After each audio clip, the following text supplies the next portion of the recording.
The goal of this video is to help you understand why your e-commerce sales are slowing down, declining, or stagnant. This video is designed to help you ask the right questions so you can figure out what's going on in your particular scenario. Your answers may be different from a competing store, but the goal is for you to understand what's going on in your store. Don't be too bothered if the metrics I'm covering seem a little basic. The point is, when things are going bad, you need to go back to the basics and figure out what is going on step by step. For all these metrics, I don't want you to think in terms of math. I want you to think in terms of how the children metrics affects the parent metrics. If you think of it in this way, then you'll be able to understand what metrics affect which other metrics and what levers to pull to improve your business performance. I'm not going to cover things like bounce rate, click-through rate, or ROAS.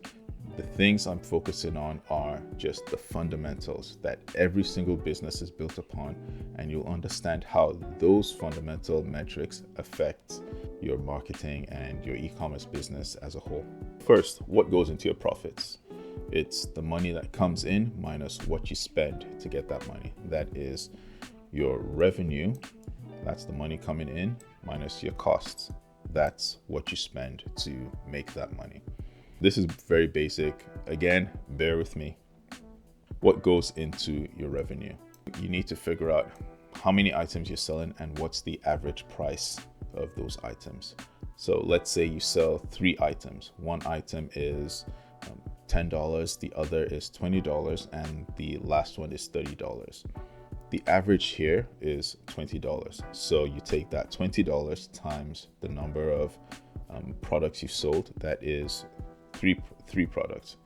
That will give you $60. So that is quantity times price is giving you your revenue. After figuring out your revenue, we need to go a little deeper. For this, we'll focus on the quantity sold. Going deeper into your quantity sold, you'll notice that there are two metrics, or two children metrics that feed into the parent metric. That is the average items per order and your total orders. When you multiply these numbers, you get your quantity sold. For the total orders, you really need to understand 2 things, and this is where things get really interesting. And that's why I also created this video. You need to understand first your visitors, your website visitors, and then what percentage of those visitors can you convert. This is where I've seen in my 17 years of being in e-commerce and digital marketing that people really screw up. Store owners tend to focus on the website visitors and expect that their conversion rate will automatically work for them. Let me give you this example. Let's say you have an e-commerce store that sells running shoes, but running shoes specifically to marathon runners. Who should your customers be?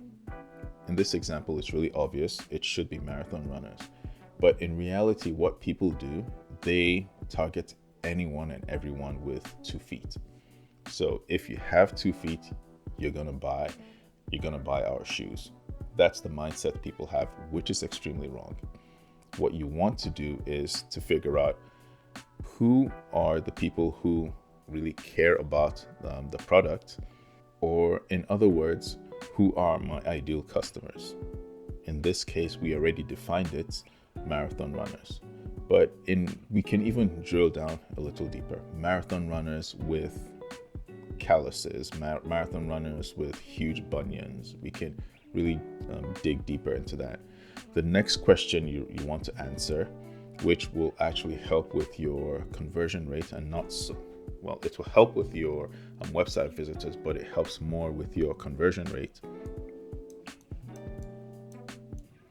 is what do they want from me? This tells you what exactly are the people who visit my website or visit your website, what do they want from you? The example I gave was marathon runners. But when you ask what do they want from me, they don't just want shoes from you. They want maybe shoes that can last 10 marathons. Maybe they want shoes that can help with their bunions. Maybe they want shoes that can help with their calluses or with their wonky looking toes. Something like that. But you really need to drill down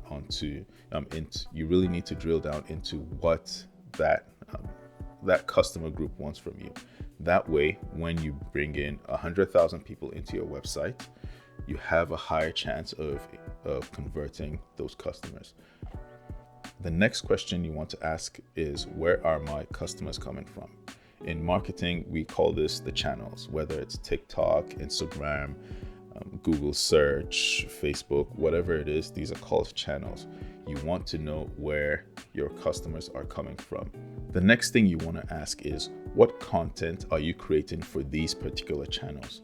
Now, this isn't so much about the website visitors, but the quality of the website visitors.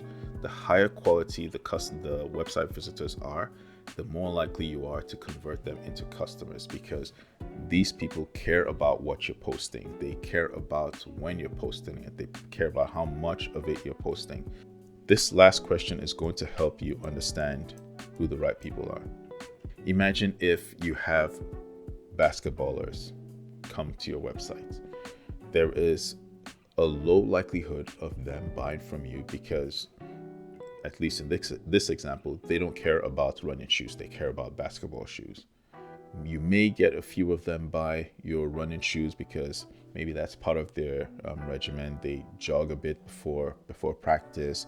They improve their endurance, and they use just regular shoes and not basketball shoes during that time. You will get some of those customers, but if you make the mistake and believe that those are your ideal customers, your conversion rate will drop. Even in my example of your shoes to marathon runners, you have to think of different groupings, or as we call it, segmentation. Within that major customer that is the marathon runner, what are the different buying patterns? What are the different behaviors of customers when they buy from you? Maybe some of them buy the shoes because they actually use it for practice, but they use other kinds of shoes for the actual marathon. Maybe some use your shoes for the actual marathon and they toss it and buy a new one for a new marathon. You have to understand how people are buying from you. That way you can create the right content to engage them on the right channels. Now let's deep dive a little bit into what we call customer segmentation. In this example, we have 3 customer groups, or as we call them, customer segments. Segment A, before they make a purchase, they care about things like the look and feel of the shoe and the aesthetics or great imagery, which means that the content that you use to attract them, in this case, when I say content, I mean ads or social media posts or even email newsletters. Whatever you send out to the customer, I'm calling that content. Whatever content you're sending to them, it needs to have a particular look and feel, aesthetic, and the imagery, because to convert that group, they care about this. They don't care about user-generated content. They don't care about discounts or anything. They just care about these 3 things. So if your content isn't hitting these particular 3 areas, this customer is not going to buy from you. Now, again, this is an example. Your customer group might have different combinations in them, but this is an example to help you think in that way so you can structure and create the right content for your audience. The next customer group in this example, they care about customer reviews. They care about user-generated content. So the wrong way to target this group is to go to a professional studio and have your fancy shoes, maybe have a celebrity wear them, you spend $1 million and advertise on the Super Bowl. This customer doesn't care. This type of customer wants to see reviews on your website. What have people said about it? What have they talked about? Have they talked about the longevity of your shoes? Maybe the sole rips off after 3 months. They want to know. They also care if they see videos created by actual consumers. So UGC, maybe they don't care about influencer posts, but they want to see actual customers. So you really have to understand that particular customer. Let's look at this customer segment.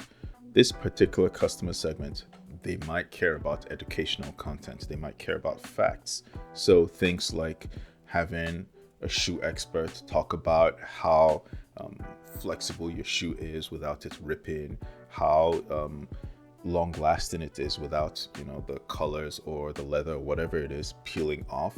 These people care about facts. They care about educational content, how to take care of the shoe, how to ensure that the shoe lasts for 50 years.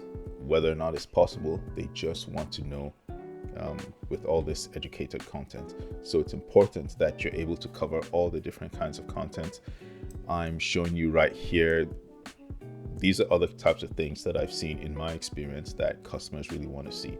They want to know if they can bundle the shoes with something else, maybe your shoes and a pair of socks, your shoes and maybe some leggings or some other cheaper pair of shoes that you have. They want to know what else comes along with those shoes.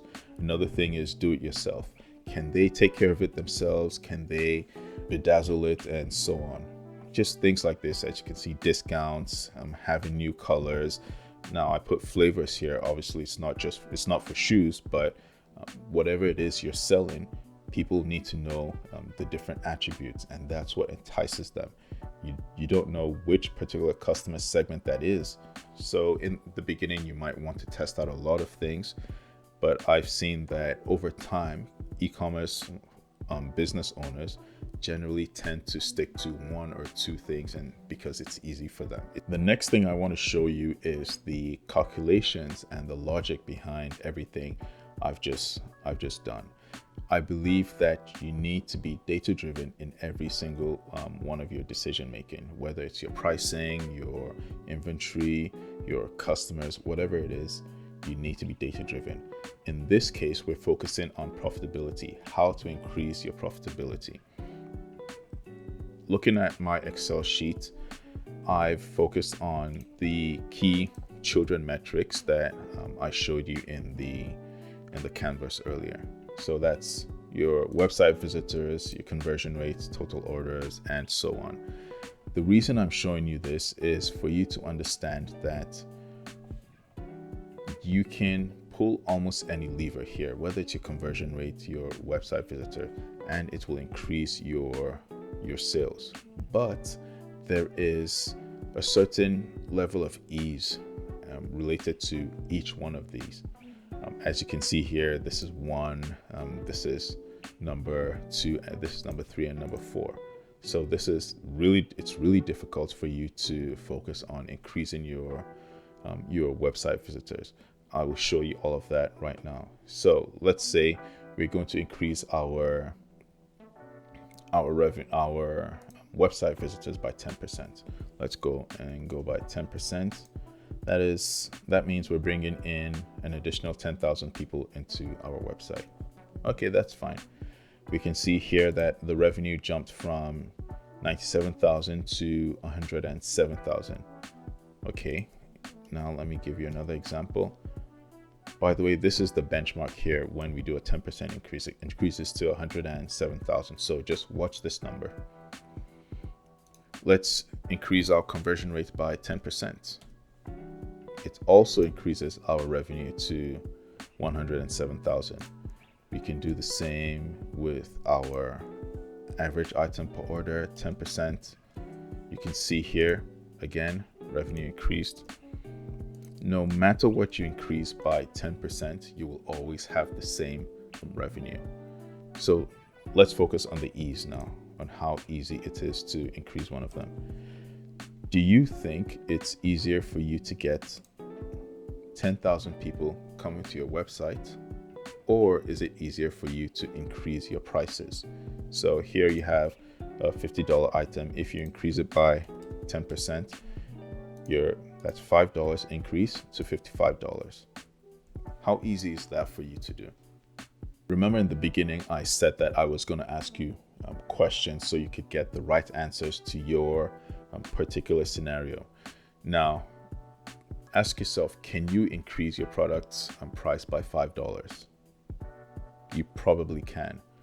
It's going to be rare that you will lose too many customers, except if that $50, let's say you're selling at $50, except if you're at that $50 and no one is willing to pay $51.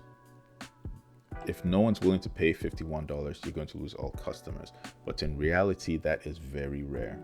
It is extremely rare for you to increase your product price by 10% and then you lose all customers, except if you've been extracting that value from the customer every single time.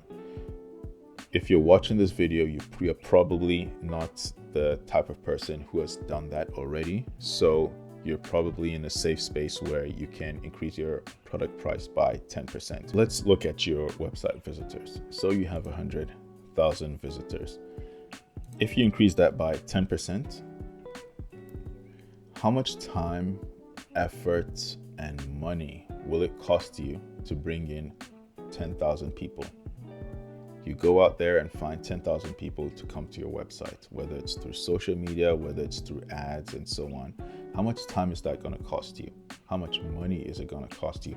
How much effort is it going to cost you? For me, I never recommend targeting an increase in website visitors first. I focus on the quality of the website visitors, and I ask questions like, who are these customers and so on, the questions I showed you earlier. That allows me to focus on the conversion rate. If I really understand who the customer is, why they buy, what they buy, how often they buy, and how many items they buy, I can increase my conversion rate by 10%. That 10% will give me the same increase with zero increase in cost and zero increase in effort. It will give me the same increase and get me to that 107,000. So for me, this is the second easiest approach. Find a way to speak to your customers, whether you're performing surveys, whether you're reaching out to them on social media or sending them emails. You really need to understand your customers. You really need to understand why they're buying from you and why not your competitor or the mom and pop store down the street. You really need to understand that, and you really need to ask the right questions. The third one here is what I call a sleeper. It's a bit difficult to handle because it's more focused on a particular type of customer, and this is the average item per order.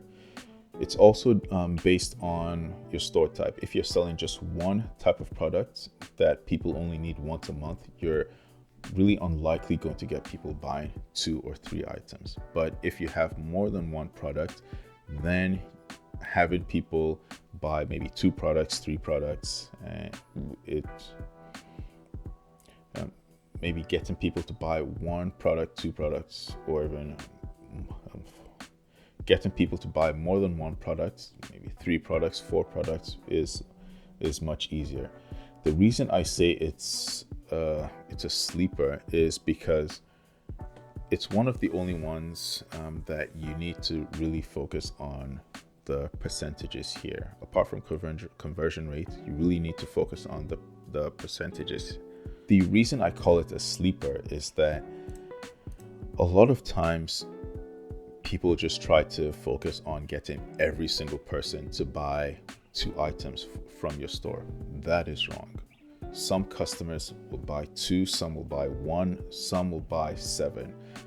You need to understand your customer segmentation. You need to understand which kind of customer would buy 2, which kind of customer would buy 3, why they buy that, and then tailor your marketing to that specific customer. I don't mean change your entire marketing, but create certain marketing content for that particular customer group. And you need to let them know that this is for you. A good example is bundling. I'm sure you've seen it, and I'm sure you've probably done it also, that you bundle items. Some customers care about buying in bundles. Others don't care. They just want to buy 1 item and leave. So expecting everyone to buy a bundle item is just wasting time. sending the wrong marketing content to the wrong kind of customer. You need to understand who's going to buy in bundles and who's going to buy in singles. You also need to understand who is going to buy a shoe and a sock, so complementary items. Who's going to behave in that way, who is not, who prefers discounts, who doesn't. Contrary to popular opinion, giving discounts is one of the worst ways to actually get people to become repeat customers, because they're buying from you just for that first discount and they don't come back. I know I've kind of deviated away from the average items per order, but this has a lot of intricacies that has to do with customer segmentation. I'm happy to create another video about this if you'd like, but it's really important that you do not ignore the average items per customer. So I've covered the basics about profitability when it comes to e-commerce. I really want you to watch this video again and understand which areas of your business doesn't really align with this. There are going to be more videos to come, including understanding the customer awareness stages,